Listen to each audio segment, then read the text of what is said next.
Hello, and thanks for joining me again. Today, we're going to try to hopefully better understand the difference between speed and velocity, how they're similar and they're different, and additionally, how these concepts tie into the previous slides that we went through, which was about distance and displacement. So in order for us to correctly do speed and displacement, speed and velocity, we really need to understand distance and displacement. Now, before we get into it too far, one of the things I want to point out is this first box. Throughout physics, we're going to use a reference sheet. You have them taped to your tables. You should end up getting a copy of this. So for this first month, we're going to be using a lot of the formulas that are on here. So what I would really like for you to do is take a moment just to kind of look at them. We're going to pause the video in a moment because I would like for you to go ahead and write down what each of these letters stands for. Now, we're not going to get into all these formulas at once, and they all do look a little bit complicated, probably at the moment. So we're going to work through them, hopefully, and try to make them have a little bit more sense. Today, largely what we're working on is just this very top part up here, and that's it. One thing that I've seen confused about with the way that this reference sheet is written is that some of these lines have two equals on them. So this whole line is not an equation. Equation can only have one equals. But this is basically saying that these three things are all equal to one another. So in a formula, we could let the first two things be equal to one another, or we could let the second two things be equal to one another, or we could let the first and third. It's just kind of a way that we don't have to write 3 or 4 separate formulas. We can just say that they're all equal to one another. It would be like if we said 12 is the same as a dozen, which is the same as half of 24. All three of those things are equal, and we could say that one equals another and another. So this V average equals D over T, but V average also equals VF plus VI over 2. We will never, ever, ever, ever, ever write this whole thing down to try to solve for something. We can't do that. So any of these equations where they have more than one equals, again, we never use more than one equals. We can only use one. So you have to pick out a couple of things in there. So take a couple seconds. I'm doing this purposefully because I need to make sure that when we use these formulas, number one, you remember where they are. And number two, that you can remember what each of the letters stands for. Even though you have access to the reference sheet, anytime we do anything, a lot of times people forget where they are. So take a moment to do that. Okay, so one of the things we want to do is to differentiate between speed and velocity, because if you went back and looked at all the letters that you had up here, speed is not up here, velocity is up here, but speed is not up here. Now, mathematically, speed and velocity tend to be almost the same thing. And so we can mathematically use them to do the same thing, but they're going to kind of give us different little pieces of information that we have on there. Okay, so speed is simply a rate of change in motion. And so when we have something in motion, it's going from point A to point B. So it changes its distance, and it takes a certain amount of time to do that. Anytime we see the word rate, that tells us that there's a certain amount of time that it takes to do something. Things can be at a high rate or they can be in a low rate. And so with speed, what rate kind of translates into what we see is how fast something is. So a high rate of change in motion, we think of it as fast. A low rate of change in motion is something that we think of as slow. Speed is always a scalar measurement. And if you think back to the last presentation, scalar means only magnitude, only amount. It's just a number and a unit. So in this case, it might be 10 meters per second. It helps me to remember this because both speed and scalar start with the same letter. So they both start with S, helps me to tie them together in memory. So mathematically, what we do is simply take the distance and we divide it by the amount of time. So if we put that into a formula, it's going to look like this. Now, if you paid attention to the reference sheet that we just have, we don't really have this formula. We don't have that S is D over T. We have a variation of this, which is the next thing we're going to do, velocity. So we have velocity is displacement over time. Speed is distance over time. Remember, distance is scalar, so speed is scalar. Displacement is a vector, and we'll see in a minute. So if we're using the displacement, we don't get speed, we get something else. But the math is going to be exactly the same. Distance divided by time gives us our answer. All right. Velocity, again, almost the same thing, but a little bit more specific because it tells us not the rate of change of motion, but the rate of change of the position. How long did it take to get from point A to point B? And we want to say not the distance from point A that we took. Remember, not necessarily the pathway, but how far is it from point A to point B? And so this is where we'd end up using displacement instead of distance. So if you remember previously of how we did the difference between distance and displacement, this is what we have to do with speed and velocity. So if you're asked to take the average speed, we want to know the total distance that the object traveled.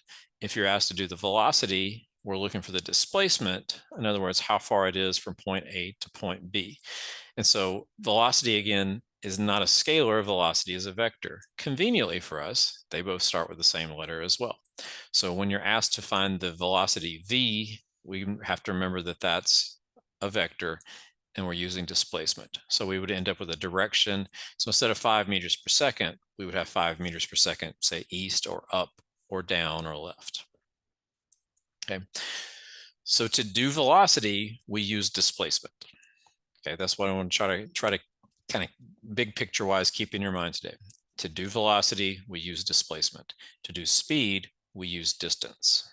Okay, so the velocity formula looks exactly like the speed formula looked, except you'll notice that we have the v. So this is the formula that you have on your reference sheet.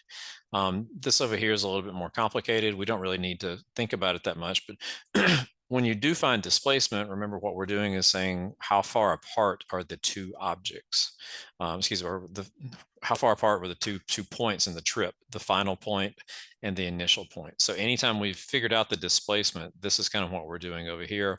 We're looking at the final position and comparing it to the initial, which means beginning position there.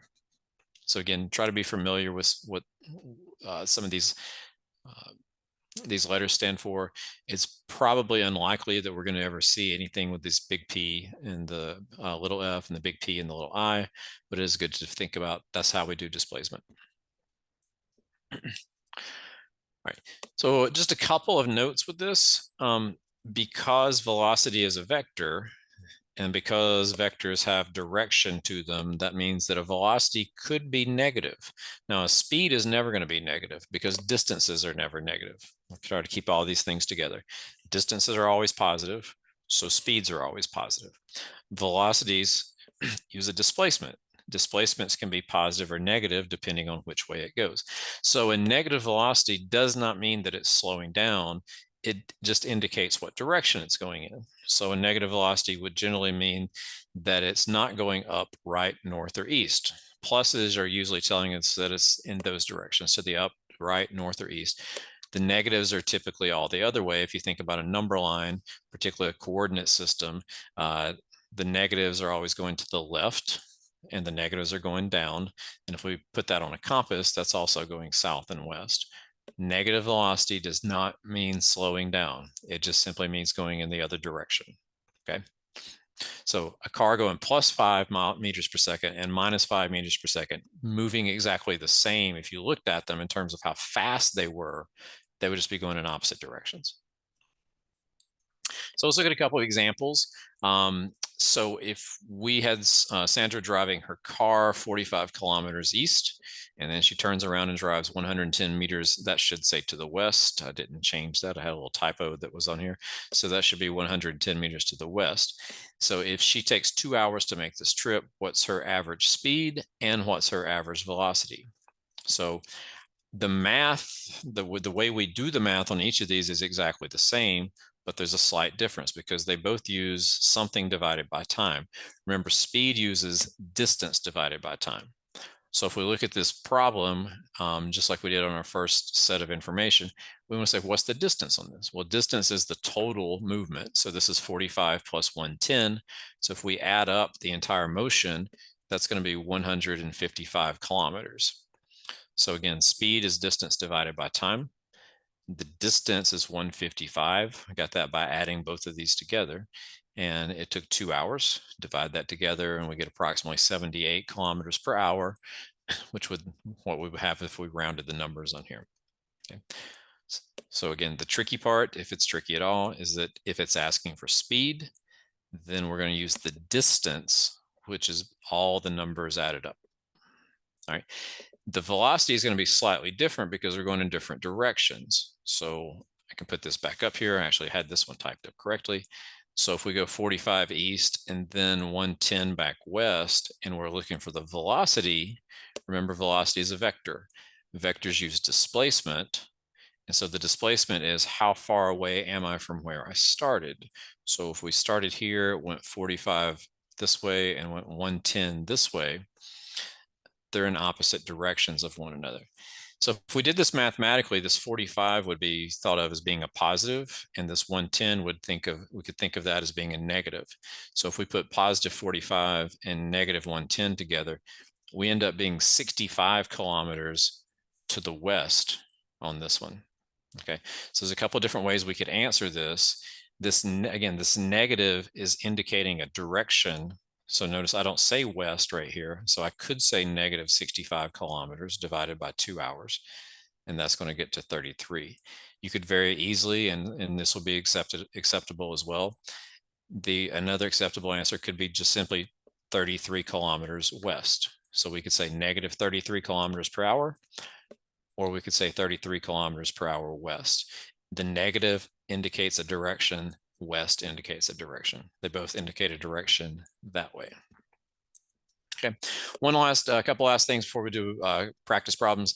We'll see this big word, instantaneous speed. All right, so the term instantaneous speed is simply at any given instant. All right, so at any given instant, how fast something is going. And that's basically what we have on a speedometer, like in your car. So as you change speeds in the car, the speedometer changes. That's your speed at any given instant. That's different than average speed. The math that we're doing in here, we're calculating an average speed. So for example, when I drive to work in the mornings, my average speed might be 40 miles per hour, but that's not what I was driving the whole time. Sometimes I was driving 0, sometimes I was driving 70, sometimes I was driving 40. But the average speed is going to take into account the total distance and the total time and put those two things together. It's going to be made up of all the different instantaneous speeds that we have. And just like, so if I drive at higher instantaneous speeds, I'm going to end up having a higher average speed. So the two things can be related to one another.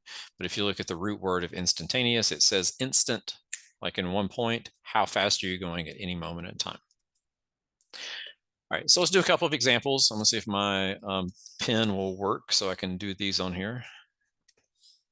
And so we want to do what is the speed and what is the velocity of these two situations. You've got these on your sheet to do. So here's what we want to remember. Speed is scalar and velocity is a vector. All right.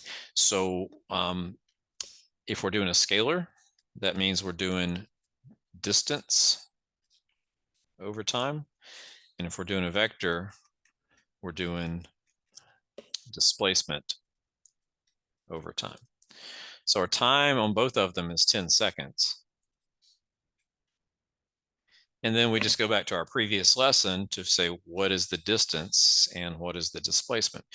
So the solid path is supposed to be our distance, the actual path that we're taking. So in this case, it's 18. But if we draw the straight line from start to the stop, then our displacement is 12 meters. And again, both of these are in seconds. And if I gave a direction to this, this is kind of to the northeast. Put these into a calculator. So my speed would be 1.8 meters per second, but my velocity would only be 1.2 meters per second. And again, give it a direction to the northeast. So we're just building on what we did in our first unit, and then we're using the mathematical formula to figure out either the speed or the distance. The only difference between the two is, again, the speed uses distance and velocity uses displacement. All right, so we'll do one more. Clear those off.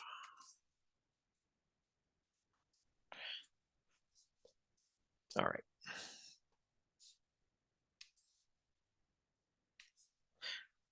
So we got someone walking from A to C, but they're going to go to B first. All right, so this is kind of just like the last problem, but it's putting the steps in here. So what is our total distance? Total distance is 15 plus 20. So the total distance is going to be 35 meters. That's our distance. The displacement is the straight line distance. How far is it from point A to point C? 25 meters. If we wanted to calculate speed, again, that's going to be distance divided by time. So it'd be 35 meters divided by the time, which is 5 seconds. Right? So that would give us 7 meters per second. If we wanted to calculate the velocity, we need to use the displacement. And we would still use the same time. And that would give us 5 meters per second. And our direction on this one, if we put it, we should have put the direction up here with displacement too. This is kind of to the southeast. So our velocity is also has a direction to it, which is to the southeast. Okay. All right. So again, just building on distance and displacement by throwing a mathematical formula, big key concept, speed uses distance, velocity uses displacement. And I think that should be about it. So you've got some practice to do. Try to work on those and ask for help if you need it.